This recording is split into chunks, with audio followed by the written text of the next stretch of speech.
take you somewhere so you know I care, but it's so cold and I don't know where. Chemotherapy तो हम लोग शुरू कर चुके थे, लेकिन इस फैसले के पीछे सबसे बड़ा कारण जो मेरा था वो यही था कि 3 महीने का टाइम दिया डॉक्टर ने, और एक जगह नहीं, मतलब आप जहाँ जहाँ सोच सकते हो तो हम सारी जगह गए थे, और जहाँ पर हम ट्रस्ट कर सकते थे तो हमें एक ही जवाब मिल रहा था कि 3 महीने का टाइम है।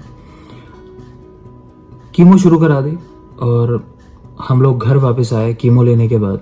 तो क्या होता है ना कि जो पेशेंट होते हैं पैंक्रेटिक कैंसर के, पैंक्रियाज में जिनको कैंसर होता है, तो उनको लगातार ना पेन होता है। तो उस पेन को कम करने के लिए, दर्द को कम करने के लिए वो आगे की तरफ झुक कर बैठते हैं, और मेरे पापा भी ये काम करते थे। हमने अक्सर देखा उनका पोस्चर होता था, हम उसको नमाज पोस्चर कहते हैं। जैसे नमाज पढ़ते हैं ना मुस्लिम कम्युनिटी के अंदर, वैसे ही कुछ पोस्चर होता है, तो उसमें आराम मिलता है व्यक्ति को। तो अक्सर ऐसे बैठते थे। तो उस दिन भी कीमो कराने के बाद वो ऐसे ही थे। अब हम, मतलब सारा परिवार, हम उनके पास इकट्ठा थे और हम दर्द में देख नहीं पा रहे थे उनको। और ट्रेमाडोल दवा चलती है, और पेन किलर्स भी चल सकते हैं, मगर ट्रेमाडोल काफ़ी स्ट्रॉन्ग पेन किलर होती है, तो वो उनको चल रही थी, वो खा रहे थे, लेकिन उससे कोई आराम ही नहीं हो रहा था। तो हम सब बड़े परेशान कि हम कुछ कर नहीं सकते, वो वाली पोजीशन में बैठे हुए थे। अचानक से मुझे ध्यान आया कि कहीं तो आयुर्वेद में ऐसा पढ़ा है कि आखा एक विष होता है। मान लो आपने अक्सर देखा होगा, सड़क किनारे खूब लगा होता है, मैं फोटोज भी यहाँ डाल दूंगा। तो उसका जो मिल्क होता है, शीर होता है, उसका प्रयोग देखा हमने। और जो पत्ते होते हैं कि पत्तों को पीस कर आप लेप बना लो और गौमूत्र के साथ उसको लगा दो तो आराम होता है। अब क्योंकि कोई ऑप्शन नहीं था, और जहां मैं रहता हूँ, जैसा मैंने कहा, आपके आसपास भी ये आसानी से मिल जाएगा। आखा देखोगे सड़क पर लग रहा होगा। तो पत्ते उसके लाया मैं, और उनको पीस के थोड़ा सा लेप बना के गौमूत्र के साथ, तो पापा के मैंने पेट के ऊपर लगा दिया उसको। तो मुझे नहीं पता सच झूठ, शायद उनको लगा हो कि पूरा परिवार परेशान है तो कह देता हूँ, या फिर शायद उनको आराम हुआ हो। तो उन्होंने कहा कि मुझे ठीक लग रहा है अभी और तुम परेशान मत हो, क्योंकि हम सब बाकी सब चीज़ें भी ट्राई कर रहे थे। कोई water bottle, hot water bottle जो होती है, वो हम गर्म कर लाए कि हाँ चलो पापा को शायद इससे आराम मिलेगा, सिकाई करके। तो हम सब कुछ कर रहे थे, तो वो परेशान हो रहे थे देख के हमें। तो उन्होंने कहा मैं ठीक हूँ और तुम सो सकते हो, क्योंकि रात हो गई थी काफ़ी। ये बात आई गई हो गई। मैं उसके बाद जहाँ अपने पेशेंट्स देखता हूँ तो मैं वहाँ गया, तो लोगों को पता चला आसपास, और लोग अक्सर हेल्पिंग होते हैं, खासकर ऐसी बीमारी के बाद। सब आपको कुछ ना कुछ बताने की कोशिश करते हैं, जो भी वो जानते हैं। तो एक गांव के बूढ़े व्यक्ति मेरे पास आए। उन्होंने आकर मुझे बोला कि डॉक्टर साहब आप मेरे कहने से ना बिजनौर चले जाइए। तो बिजनौर में कोई एक जगह है कि आप वहाँ चले जाइए। तो वहाँ मेरे काफ़ी पेशेंट्स थे फैमिली के, जिनको मैंने भेजा, सभी को आराम लगा, तो आप भी वहाँ चले जाइए।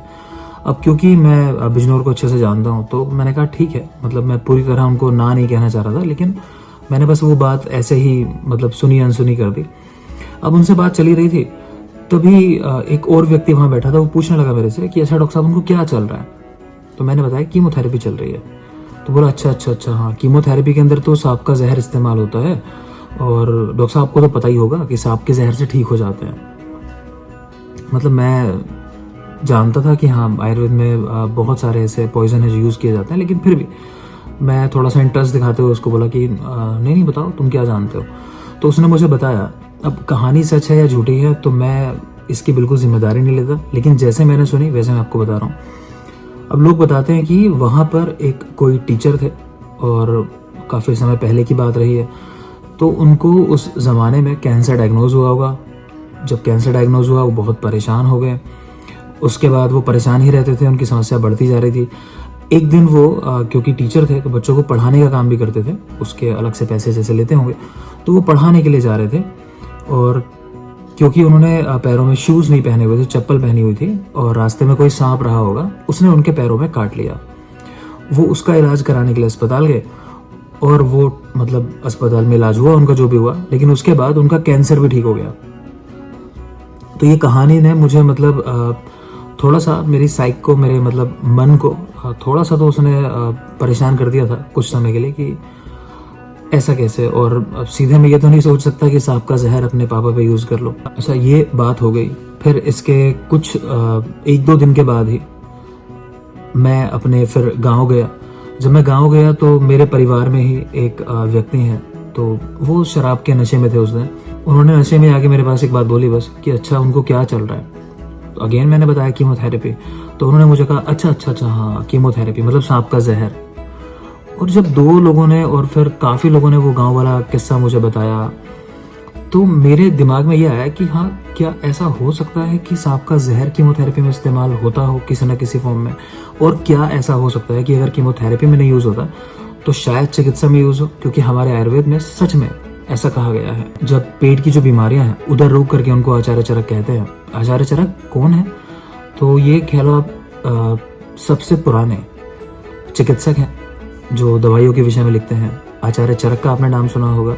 इसी तरह आचार्य सुश्रुत हैं जो सर्जरी में सबसे पुराने माने जाते हैं दुनिया में। और इवन कितने भी बड़े संस्थान हो आज के समय में, लेकिन father of rhinoplasty, father of surgery उन्हीं को कहा जाता है, आचार्य सुश्रुत को।